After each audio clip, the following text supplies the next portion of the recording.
aujourd'hui c'est une vidéo tutoriel. C'est pour réaliser un bracelet que j'ai vu sur le site ASOS. Il n'est plus en vente depuis quelques semaines. Du coup pourquoi pas le réaliser soi-même. Alors je vais vous montrer la photo du bracelet. Alors c'est un bracelet très simple qui peut se réaliser avec n'importe quel type de perles. Donc j'ai déjà réalisé quelques bracelets. Pour faire ce bracelet, il vous faudra une paire de ciseaux, une bobine d'élastique que j'ai achetée sur eBay, des perles en tout genre. Il vous faudra aussi du fil qu'on utilise pour les canevas. C'est du fil DMC et de la colle. N'importe quel type de colle peut suffire, hein, pas besoin d'avoir un pistolet à colle. Donc tout de suite, on va assembler les perles pour faire un bracelet.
Ce que j'ai oublié de vous dire aussi, c'est qu'il faut 2 petits anneaux. Ça serait préférable d'avoir un diamètre plus gros que le mien, mais bon, ça peut convenir. On va prendre le fil DMC et on l'enroule 2 à 3 fois autour de sa main. Donc on met bien la partie déjà coupée en bas et avec le pouce on tient le fil et on va tourner 2 ou 3 fois. Donc 3 fois, et on va tourner 3 fois. Et 3. Donc il y a 1, 2, 3, 4 fils. On descend de ce côté pour que ça soit uniforme des deux côtés, qu'il y ait aussi 4 fils des deux côtés. On coupe.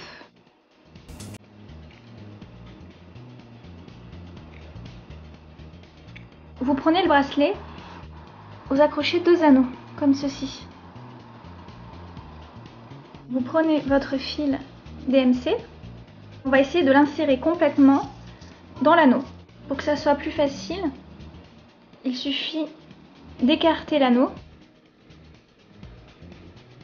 On tourne pour que ça soit très très fin, donc je vais poser, voilà, on tourne comme ça pour que ça soit assez fin.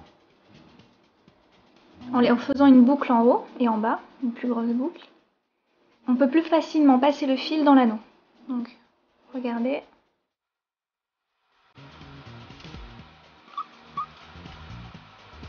Voilà, il y a le fil dans l'anneau. Et on va le resserrer. Donc vous avez 2 boucles maintenant, comme ceci. Et le but, c'est de faire entrer cette petite boucle dans la grande boucle. Puis on passe celui-là dans celui-là.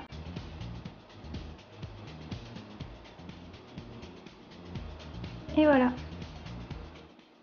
Et on serre. Alors, je prends la colle maintenant.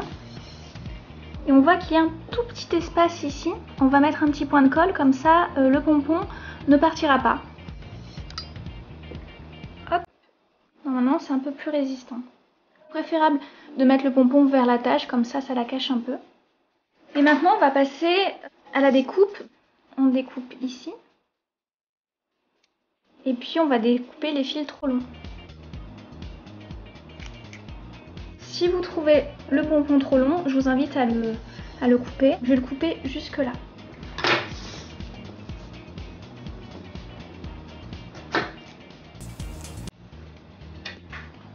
Et voilà.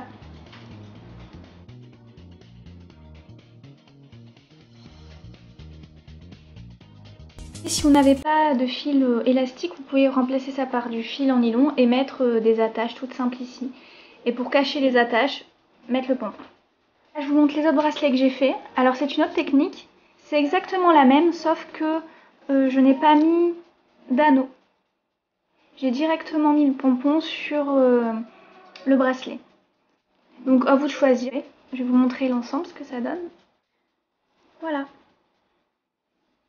Donc ce pompon est un petit peu court à mon goût, donc veillez quand même à faire un pompon plus long. Mais bon, c'est pas grave, il est quand même sympa. Voilà. Voilà les filles, j'espère que ce tutoriel vous a plu. Voilà, je vous montre tous les résultats. Donc tous ensemble, je trouve que ça fait super sympa. Je vous montre le bracelet que j'ai fait avec vous.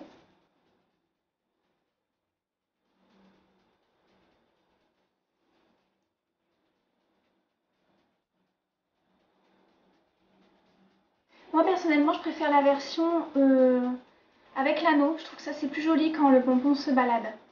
En tout cas, j'espère que ce tutoriel vous a plu. Il est très simple, très rapide et facile à réaliser. Si vous avez des questions, n'hésitez pas à me les poser en message privé ou en dessous de la vidéo. Je vous fais de très gros bisous et puis à la prochaine. Ciao ciao.